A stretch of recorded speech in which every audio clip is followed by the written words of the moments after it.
고린도전서 4장 1절부터 말씀입니다.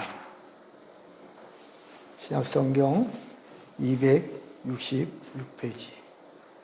제가 한 절씩 읽어드리면서 말씀에 대해서 은혜를 나누고자 합니다.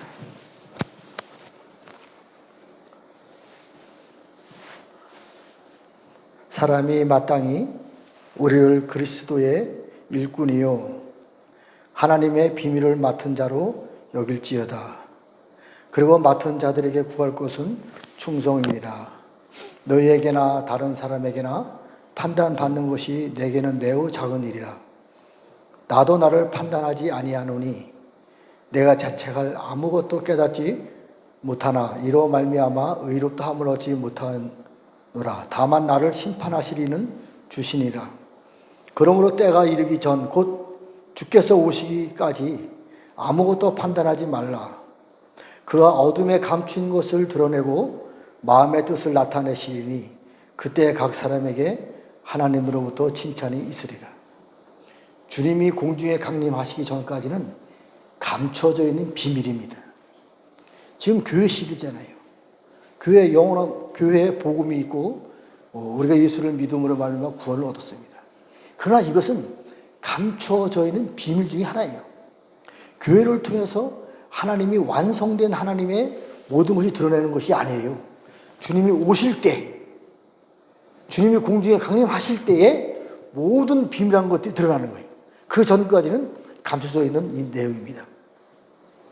자, 형제들아, 내가 너희를 위하여 이 일에 나와 아볼로를 들어서 본을 보였으니 이는 너희로 하여금 기록된 말씀 밖으로 넘어가지 말라 하는 것을 우리에게 배워서 서로 대적하여 교만한 마음을 가지지 말게 하려 함이나.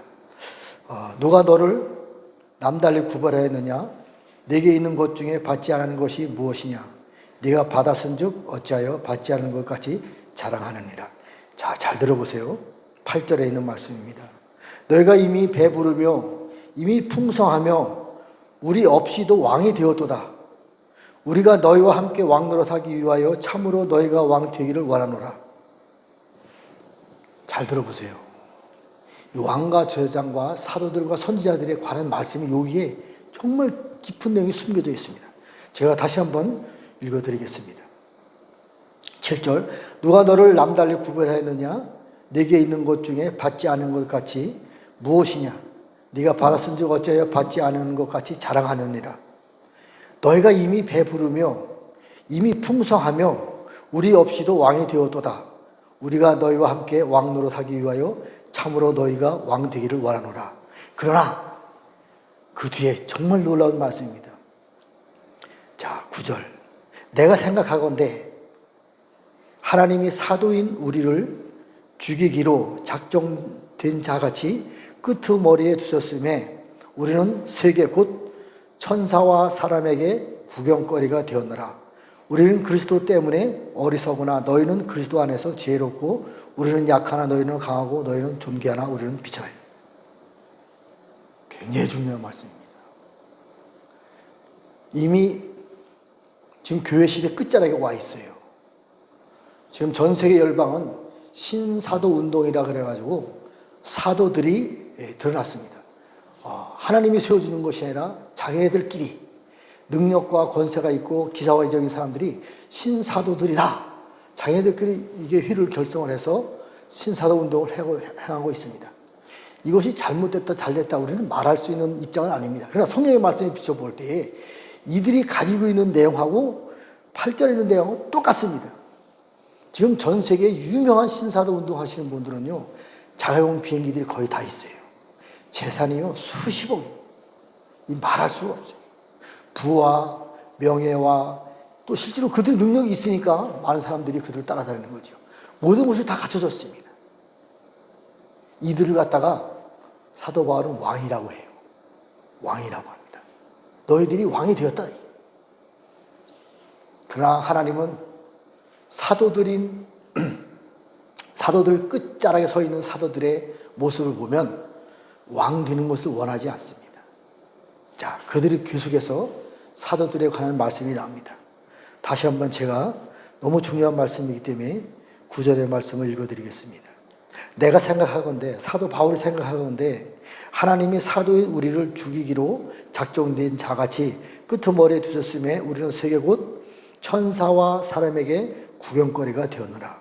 우리는 그리스도 때문에 어리석으나 너희는 그리스도 안에서 지혜롭고 우리는 약하나 너희는 강하고 너희는 존귀하나 우리는 비천하여 바로 이 시각까지 우리가 줄이고 목마르며 헐벗고 매맞으며 정처가 없고 또 수고하여 친히 손으로 일을 행하며 모욕을 당한 즉 축복하고 박해를 받는 즉 참고 비방을 받은 즉 권면하니 우리가 지금까지 세상의 더러운 것과 만물의 찌꺼기같이 되었도다. 사도와 선지자들의 상황을 말씀하는 거예요. 사도 바울이. 사도 바울처럼 정확하게 하나님의 말씀에 대해서 교회에 대해서 깨달은 자가 누가 있겠습니까? 그런 사도가 이렇게 우린 사도들의 상황이 이렇다 설명하고 있는 거예요. 그러나 개중에는 이미 왕처럼 살고 있는 사람들이 있다 이 얘기를 하는 겁니다. 그리스도 안에서 일만 세상이 있으되 아버지는 많지 아니하니 그리스도 예수 안에서 내가 복음으로 너희를 낳았느니라. 말씀을 가르치고 능력을 행하고 하는 많은 능력자들이 있습니다. 그러나 그들은 스승은 될 수 있을지언정 영적 하나님의 아버지는 될 수 없습니다. 이것을 말하고 있는 거예요. 오늘날에도 지금 교회 끝자락에 서 있습니다. 사도들과 선지자들이 분명히 존재합니다. 그러나 이 사도들과 선지자들은 자기의 부를 생각하지 않습니다. 명예를 생각하지 않습니다. 왕처럼 누구 위에 군림하려고 하지도 않습니다. 그들은 예수 그리스도의 십자가 못 박아주신 그 모습을 보시고 그대로 그런 삶을 살아가는 것이 바로 사도와 선지자들의 모습입니다. 그리고 이 사도와 선지자들의 모습에 대해서 에베소서에도 말씀이 많이 기록되어 있는데 잠깐 한번 다 아는 내용이지만 다시 한번 말씀을 보겠습니다. 에베소서 4장에 있는 말씀입니다.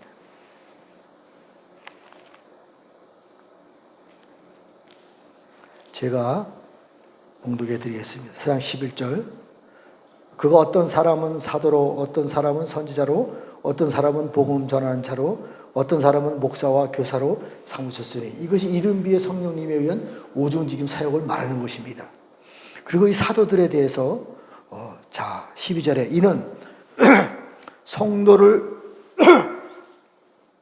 성도를 온전하게 하며 봉사 일을 하게 하며 그리스도의 몸을 세우려 하심이라.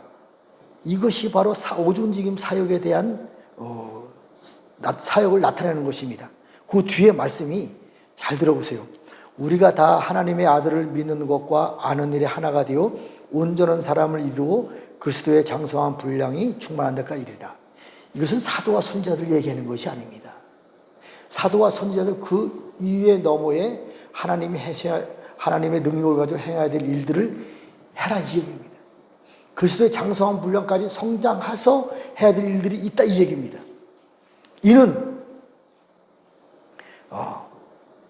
우리가 이제부터 어린아이가 되지 아니하며 사람의 속임수와 간사한 유혹에 빠져 온갖 교훈의 풍주에 밀려 요동하지 않게 하려 합니다. 오직 사랑 안에 참되는 것을 하며 범사에 그에게까지 자랄지라. 그는 머리인 곧 그리스도라. 그에게서 온몸이 각 마디를 통하여 도움을 받음으로 연결되고 결합되어 각 지체의 분량대로 역사하여 그 몸을 자라게 하여 사랑 안에서 스스로 세우니라. 그리스도의 몸, 그리스도 교회의 머리는 그리스도잖아요. 그리스도의 충만한 분량까지 성장하라 이거예요. 우리 보고 사도와 선지자들은 어린아이의 수준의 믿음이다 이 얘기입니다. 그리고 우리들을 마지막 때에 온전하게 그리스도의 머리까지 성장하라 이겁니다. 그리스도의 머리가 무엇일까요? 아까 고린도전서 4장 1절에 보면 우리를 하나님 나라의 비밀을 맡은 자로 세웠다 그랬어요. 하나님 나라의 비밀이 뭐예요? 지금 우리가 보이는 세상에 하나님 나라의 비밀이 무엇입니까? 감춰져 있다 이거예요. 드러나는 것이 아닙니다. 감춰져 있어요. 이 비밀에 대해서 좀 더 정확하게 골로새서 1장에 있는 말씀을 한번 보겠습니다. 정말 성경이 제가 알면 알수록 너무 귀한 말씀들이 성경에 많이 숨겨져 있는 것을 볼 수 있습니다. 골로새서 1장 10절서부터 말씀입니다. 제가 봉독해 드리겠습니다. 주께서 합당하게 행하여 범사에 기쁘시게 하고 모든 선한 일에 열매를 맺게 하시며 하나님을 아는 것에 자라게 하시고 그의 영광의 힘을 따라 모든 능력으로 능하게 하시며 기쁨으로 모든 견딤과 오래 참음에 이르게 하시고 우리로 하여금 빛 가운데서 성도와 기업의 부분을 얻기에 합당하게 하신 아버지께 감사하기를 원하노라. 그가 우리를 흑암의 권세에서 건져내사 그의 사랑의 아들의 나라로 옮기셨으니 그 아들 안에서 우리가 속량 곧 제사함을 얻었도다. 자, 잘 들어보세요. 그는 보이지 아니하시는 하나님의 형상이시요 모든 피조물보다 먼저 나신 이시니 만물이 그에게서 창조되되 하늘과 땅에서 보이는 것들과 보이지 않는 것들과 혹은 왕권들이나 주권들이나 통치자들이나 권사들이 다 만물이 다 그로 말미암아 그를 위하여 창조되었고, 여기에서 말씀하는 이 내용은요, 보이지 않는 세계에 감춰져 있는 비밀들을 말하는 거예요. 심지어는 하늘에 타락한 천사들이 이 땅에 내려와서 이 세상을 주관하고 있거든요. 그들 존재까지도 말하는 거예요. 그들이 다 예수 그리스도를 위하여 창조되었어요. 예수 그리스도를 위하여 그들도 타락해서 이 땅에 내려온 것입니다. 교회가 그분의 머리가 바로 교회입니다. 교회가 교회된 역할을 아직 나타내지 못하고 있어요. 왜? 아직 비밀이 드러날 때가 아니기 때문에. 주님이 공중에서 강림하실 때의 비밀이 드러난다 그랬어요. 이때 교회가 교회다운 일을 하기 시작하는 것입니다. 그것을 말씀드리고 싶은 거예요. 사도와 선지자들의 그 역할은 그 부분의 밑자국, 기초적인 자국, 어린아이 같은 수준의 믿음으로 사도와 선지자들이 일을 했다고 하면 그 다음 주님이 공중에 강림하셨을 때 모든 비밀이 드러날 터인데 그때의 진짜 교회에 대한 일들이 드러나는 겁니다. 교회의 머리는 그리스도거든요. 그리스도는 바로 예수님이잖아요. 예수님은 오늘 말씀에 모든 만물을 창조하는 것은 다 그리스도를 위하여 창조됐다 그랬어요. 교회의 머리 되신 분을 위해서 모든 만물이 창조됐는데 감춰진 비밀이에요. 아직 드러나지 않은 것입니다. 나타나지 않았어요. 그러나 그 모든 비밀을 할지라도 그 내용들은 다 성경 안에 있습니다. 다 감춰져 있어요. 이것이 드러나야 됩니다. 우리의 지식으로 우리의 지혜를 드러낼 수 없습니다. 하나님 아버지께서 우리들에게 기름을 부어주시고 알게 해주십니다. 자, 17절 또한 그가 만물보다 먼저 계시고 만물이 그 안에 함께 섰느니라. 그는 몸인 교회의 그리스도라. 그가 근본이시오 죽은 자들 가운데서 먼저 나신 이시니 이는 친히 만물의 으뜸이 되려 하십니다. 참 성경 말씀의 비밀들이 많이 있습니다. 자, 다시 한번 25절부터 말씀을 제가 봉독해 드리겠습니다. 내가 교회의 일꾼 된 것은 하나님이 너희를 위하여 내게 주신 직분을 따라 하나님의 말씀을 이루려 함이니라.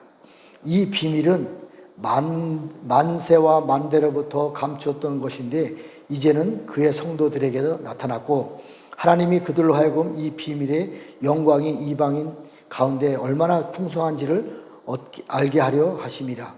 이 비밀은 너희 안에 계신 그리스도시니 곧 영광의 소망이라. 우리가 그를 전파하여 각 사람을 권하고 모든 지혜로 각 사람을 가르침은 각 사람을 그리스도 안에서 완전한 자로 세우려 하십니다.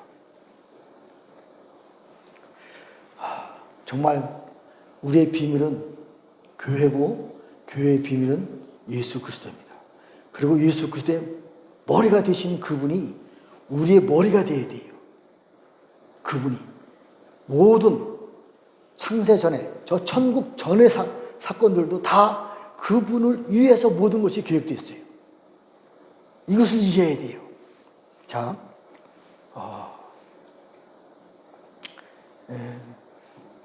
우리 순서는 약간 바뀔 줄 모르는데 우리 이 부분을 이해하기 위해서 우리 창세기를 한번 넘어가 봅시다. 창세기 3장 창세기 3장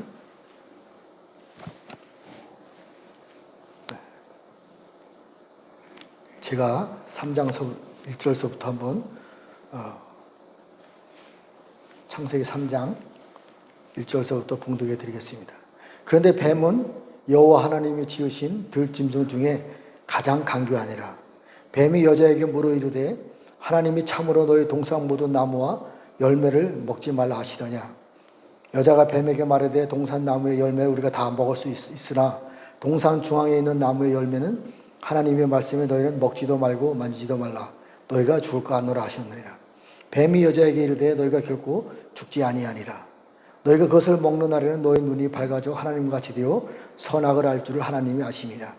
여자가 본즉 나무를 본즉 먹음직도 하고 보암직도 하고 지혜롭게 할 만큼 탐스럽기도 한 나무인지라.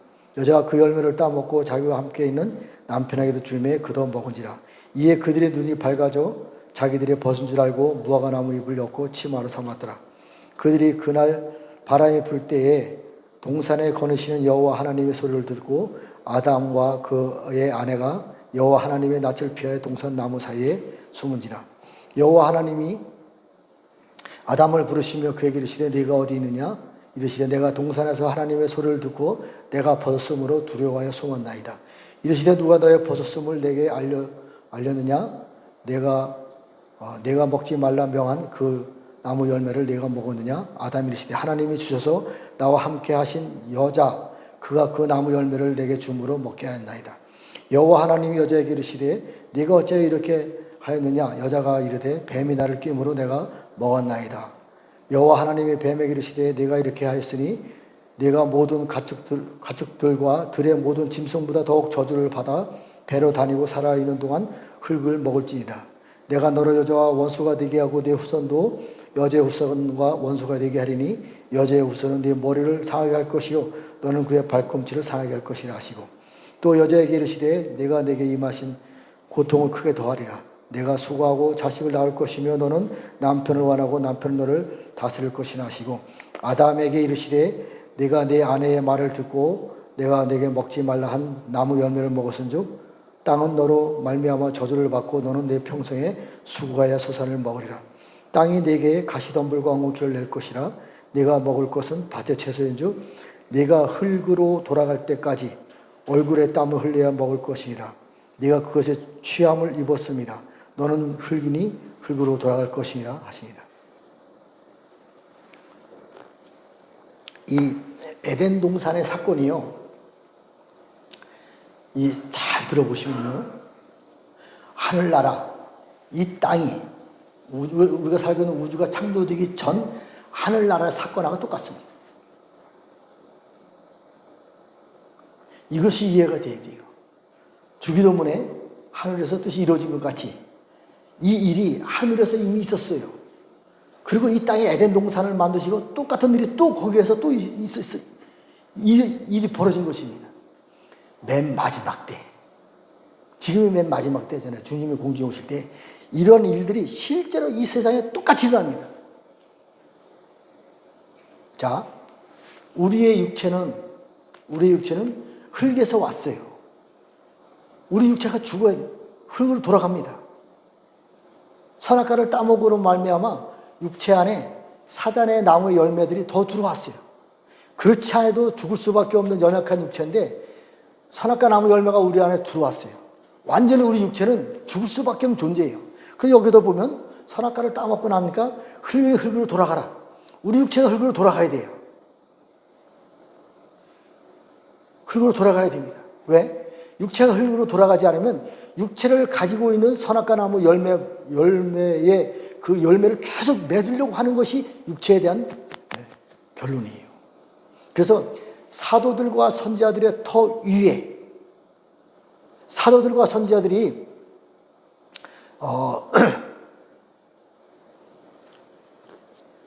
사도행전에 보면 너희가 성령을 받고 예루살렘과 유대와 사마리아와 땅 끝까지 이르러 내 증인이 되리라. 사도와 선지자들의 증인의 역할이 땅 끝까지가 증인들의 역할입니다. 이것이 끝이 있어요.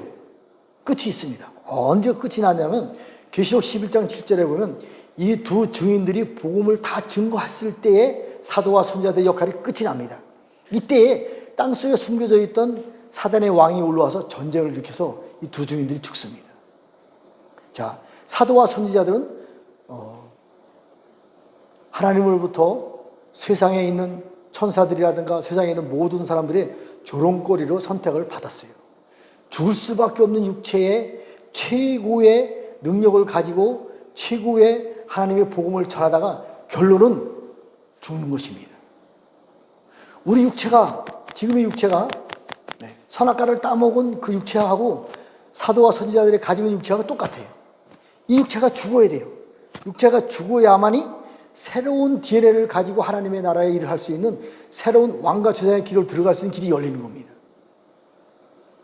그렇기 때문에 선악과 나무 따먹고 난 다음에 그 육체에 대한 끝은 계시록 11장에 나와 있는 7절에 있는 말씀이에요. 사도와 선지자들이 복음을 전하다가 그들이 복음의 증인으로서의 완성을 했을 때에 다시 사단의 왕이 올라와서 전쟁을 해서 그들이 죽습니다. 육체가 죽어야 돼요. 우리 육체가 죽어야 됩니다. 죽고 났을 때에 어떠한 일들이 벌어지냐? 우리 교회의 머리는 그리스도잖아요. 예수님이잖아요. 그 머리를 통해서 들어오는 하나님 아버지의 영이 우리 몸 안에 들어올 수 있는 거예요. 물론 없이도 우리 육체가 안 죽어도 들어올 수 있습니다. 그냥 계속 전쟁을 하는 거예요. 사도와 선지자들이 왕과 제사장으로서의 삶을 이 땅의 풍요와 부와 명예를 누리려고 살려고 하는 그 선악과나무 열매의 그 기본을 사도와 선지자들이 계속해서 증거하고 있는 거예요. 나타내고 있는 것입니다. 그렇기 때문에 지금 세상의 열방의 교회들 중에서 사도와 선지자들의 결론이 다 순교입니다. 근데 지금은 순교의 때가 아니에요, 사실은.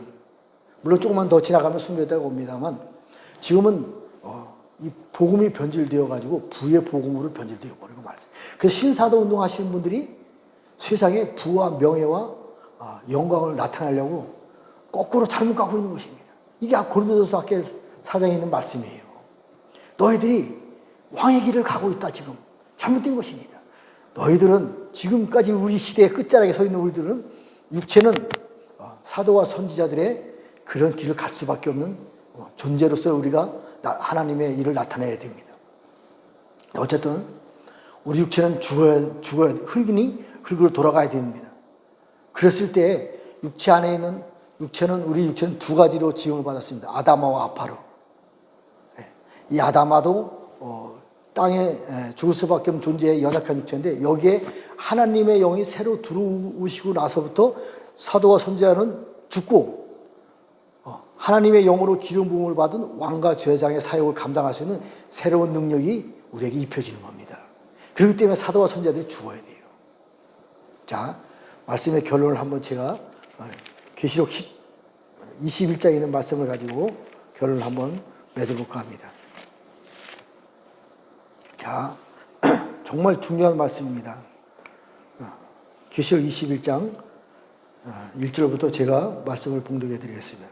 또 내가 새 하늘과 새 땅을 보니 처음 하늘과 처음 땅이 없어졌고 바다도 다시 있지 않더라. 내가 보며 거룩한 성 새 예루살렘 하늘에서 내려오니 그 준비된 것이 신부가 남편을 위하여 단정한 것 같더라. 성경에는 신부에 대해서 정확하게 표현하는 구절이 없습니다. 이 계시록 21장을 자세히 읽어보면 이거 신부구나 알 수 있어요. 자, 3절 내가 들으니 보좌에서 큰 음성이 나서 이르되 보라 하나님의 장막이 사람과 함께 있으며 하나님이 그들과 함께 계시니 그들은 하나님의 백성이 되고 하나님은 친히 그들과 함께 계셔서 모든 눈물을 그 눈에서 닦아주시니 다시는 사망이 없고 애통하는 것이나 곡하는 것이나 아픈 것이 다시 있지 아니하니라. 처음 것들이 다 지나갔습니다. 보좌에 앉으신 이가 이르시되 보라 내가 만물을 새롭게 하노라 하시고 또 이르시되 이 말은 진실하고 참되니 기록하라 하시라. 또 내게 말씀하시되 이어도다 난 알파와 오메가여 처음과 마지막이라. 내가 생명수 샘물을 목마른 자에게 값없이 주리니 이기는 자는 이것을 상속으로 받으리라. 나는 그의 하나님이 되고 그는 내 아들이 되리라. 자, 9절 말씀입니다. 일곱 대접을 가지고 마지막 일곱 재앙을 담은 일곱 천사 중 하나가 나와서 내게 말하여 이르되 이리 오라. 내가 신부 곧 어린 양의 아내를 내게 보이리라. 정확하게 말씀하고 있습니다. 신부 곧 어린 양의 아내. 우리가 신부잖아요. 교회가 신부인 줄 알았어요. 과정입니다. 교회는 과정이에요. 신부에 대해서 정확하게 성경에는 어떻게 말씀하고 있느냐? 11절의 말씀을 10절의 말씀, 성령으로 나를 데리고 크고 높은 산으로 올라가 하나님께로부터 하늘에서 내려오는 거룩한 성 예루살렘을 보이시니 하나님의 영광이 있어 그 성의 빛이 지극히 귀한 보석 같고 벼국과 수정같이 맑더라. 크고 높은 성곽이 있고, 잘 들어보세요. 12문이 있는데 문에 12천사가 있고 그 문들 위에 이름을 썼으니 이스라엘 자손 12지파의 이름이라. 동쪽의 세 문, 북쪽의 세 문, 남쪽의 세 문, 서쪽의 세 문이니 그 성의 성곽에는 12기초석이 있고 그 위에 어린 양의 12사도의 12 이름들이 있더라. 이것이 이해가 돼야 돼요. 지금은 사도들의 시대입니다. 12사도들의 시대예요. 이것이 새 예루살렘의 성곽의 기초예요. 기초. 지금 오늘날의 사도와 선지자들이 더 유지잖아요. 이것이 기초입니다. 이것 위에 이스라엘의 새 이름인 12지파의 이름이 들어가야 돼요. 우리 교회가 완성되고 나서 산돌이 되고 예수님이 모퉁이 돌이 되잖아요. 새 예루살렘을 지을 때 예수님이 모퉁이 돌이 되고 우리가 산돌이 되어서 그 위에 옆에 돌로 놓여집니다. 이때에 12지파의 이름들이 새 예루살렘의 전체에 대한 성문에 대한 이름들이 있는 거예요. 우리 교회가 이스라엘로 바뀌어가는 과정을 말하는 거예요. 교회가 이스라엘이에요. 새 이스라엘. 이 성이 바로 새 예루살렘입니다. 이곳에 아버지가 들어오셔서 다스리고 통치합니다. 자, 우리는 어쨌든 6,000년이라는 세월을 통해서 많은 고난을 받았어요. 왜 고난을 받아야 될까? 왜 이렇게 너무나도 삶이 힘든 삶을 왜 이렇게 살아야 될까? 그 이유는요, 마지막 때에 에덴 동산 하늘에서 있었던 그 모든 처음에 이 땅이 지음을 받기 전에 하늘에서 있었던 모든 일들이 맨 마지막 때 주님의 공중에 다시 오시기 직전에 이 세상에 똑같이 하늘나라가 재현이 됩니다. 재현이 돼요. 그래서 세상 임금이 사단이 되어버리고 마는 거예요. 적그리스도가 세상을 다스려 통치하는 겁니다. 하늘에서 그런 일이 있었어요. 근데 땅에서 마지막 때 똑같은 일들이 또 이루어지는 겁니다. 그래서 하나님은요, 처음서부터 다 말씀드릴 수는 없지만 에녹이라고 하는 이름값을 주었어요. 에녹은 훈련하다, 가르치다, 맛보다, 하나님 앞에 들으치다. 300년 동안 에녹을 훈련시켜서 데리고 올라갔어요. 에녹성이 있습니다. 에녹성에서 본격적으로 가르치기 시작합니다. 우리를 훈련하는 거예요. 교회가 에녹성입니다. 가르치는 거예요. 자, 그리고 났을 때 우리가 마지막에 이기는 자의 능력의 영성으로 우리가 회복되는데 그것이 바로 하누카입니다. 9개의 메노라예요. 그리고 이 하누카 성 안에서 다스리고 통치하는 자가 있는데 바로 밀기세덱이에요. 자, 밀기세덱 위에 보좌에 앉아서 다스리고 통치하는 어린 양 예수님이 만왕의 왕으로서 다스리고 통치합니다. 이것은요, 훈련이 없이는 이 길을 갈 수가 없어요. 이것이 훈련이라는 단어입니다. 이것이 교회예요. 우리가 훈련을 하고 있는 것입니다. 보이지 않는 적들과 보이지 않는 세상의 모든 세력들과 지금 우리가 어떻게 싸워 이길 수 있겠어요? 영으로 하나님께서 7영으로 우리에게 기름 부어주시면서 계속 훈련시키고 있는 것이에요. 또 방언 기도를 통해서 성령님의 인도를 통해서 말씀을 통해서 꿈과 환상과 계시를 통해서 이런 부분들을 지금 계속 채워주고 있는 거예요. 계속 채워주고 있는 거예요. 그리고 주님의 공중에 강림하실 순간에 감추셨던 모든 비밀들이 싹 드러나는 거예요. 지금은 감춰져 있어요. 영이 열린 은사자들 위에는 볼 수 없습니다. 말씀도 감춰져 있어요. 하나님이 지혜를 주셔서, 지식을 주셔서 말씀을 풀어주지 않으면 열 수가 없습니다. 지금은 중요한 때입니다. 하나님의 나라의 끝자락에 서서, 교회의 끝자락에 서서 하나님의 나라를 실제적으로 다스리고 통치할 수 있는 그러한 능력자로 우리를 세워주실 때입니다. 자, 창세기 1장 27, 28절에 보면 땅과 하늘과 바다와 모든 생물들을 너희가 다스리고 정복하고 가르치라 그랬어요. 굉장히 중요한 얘기입니다. 여기에는요, 이 내용 안에는 용들도 있고요, 니오야단, 탄닌, 그런 존재를 우리가 좀 봤어요? 귀신의 존재, 하늘에서 쫓겨내는 타락한 천사들의 존재, 우리 눈으로는 안 보입니다. 그래서 성경에 다 있어요. 얘네들을 다스리고 정복하고 가르치라. 이것이 우리들이 2000년 동안 훈련 받아야 되는 이유입니다. 자, 다시 이제 에덴 동산이 이 땅에서 이루어졌고, 마지막 때 최후의 지금 이 시대에 실제로 에덴 동산하고 똑같은 사건이 지금 이 땅에서 벌어지고 있습니다. 마지막 에덴 동산의 사건을 통해서는 우리가 더 이상 사단에서 져서는 안 됩니다. 그렇기 때문에 하나님께서 그들과 싸워 이길 수 있는 능력을 기름 부어주는데, 하나님 아버지의 영이에요. 하나님께서 우리를 창조했잖아요. 타락한 처소들 창조했어요. 용도 창조하고, 탄낸, 니오야단, 우리가 정말 볼 수 없는 그런 영적 존재들을 다 창조했어요. 하나님이 창조했습니다. 물론 그 뒤에는 예수 그리스도가 창조했죠. 그 분이 그들을 다스리고 통치하고 싸워 이길 수 있는 능력을 우리에게 부어주는 거예요. 남은 자들, 다는 아니지요. 그의 남은 자들. 그래서 나중에는 세상의 모든 걸 다 열어주시고 다 보이는 거예요. 그들의 능력이 다 실제로 존재하는 겁니다. 바다에서 일곱 머리 넓은 짐승이 실제 존재합니다.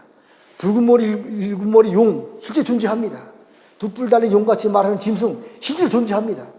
이런 존재들이 한두 가지가 아닙니다. 얘네들과 싸워 이길 수 있는 기름 부음이 마지막 때 부어주는 거예요. 이것이 바로 그리스도의 머리의 기름 부음입니다.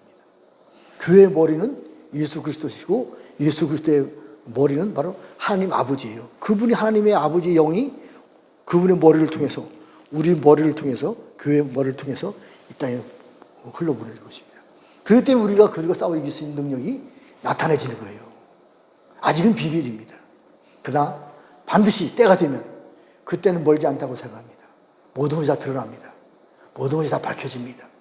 그때 그들과 싸워 이겨서 다스리고 통치하는 하나님 나라의 서기관들이 필요한 거예요. 하나님 나라의 율법학자들, 하나님 나라의 군대 장관들이 필요한 거예요. 이것이 하늘나라에 없었기 때문에 하늘이 반역되어졌고, 하늘이 지금의 오늘 세상에 살아가는 이 땅처럼 변질되어 버렸습니다. 천국이요, 변질됐었어요. 아직 완전히 회복되지 않았습니다.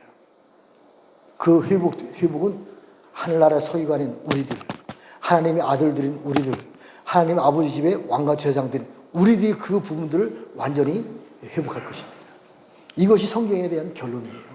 물론 짧은 시간에 제가 다 왔다 갔다 하면서 말씀드렸지만, 어쨌든 우리는 마지막 때에 하나님 아버지 일곱 명이 우리에게 들어오셔서 하나님 나라를 다스리고 통치할 수 있는 하나님 나라의 서기관들, 왕과 제사장들, 이것으로 우리가 영광을 나타내야 됩니다. 이것은 사도들과 선지자들 더 위의 세움을 받은 새로운 기름 부음을 통해서 하나님께 새로운 일을 감당하시는 놀라운 은혜가 있을 것입니다. 우리 항상 기도하시고 또 찬양하시고, 이 부분은 많은 무리가 감당하는 것이 아닙니다. 정말 작은 무리 할지라도 하나님께서 합당한 사람들만 세워지면 이 부분이 감당되어지는 것입니다. 우리 다 같이 주기도문으로 예배 마치겠습니다.